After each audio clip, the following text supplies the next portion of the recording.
इतवार से जुमेरात के दौरान मुजफ्फराबाद, वादी नीलम, मरी, गलियात, कालाम, मालम जब्बा, नारान कागान में मतला बरालूद रहने के अलावा चंद मकामात पर तेज़ हवाओं और गरज चमक के साथ बारिश की तवक्को है।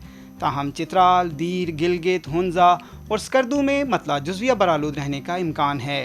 ज़ियारत और गिरदनवा में मौसम गर्म और खुश्क रहने की तवक्को।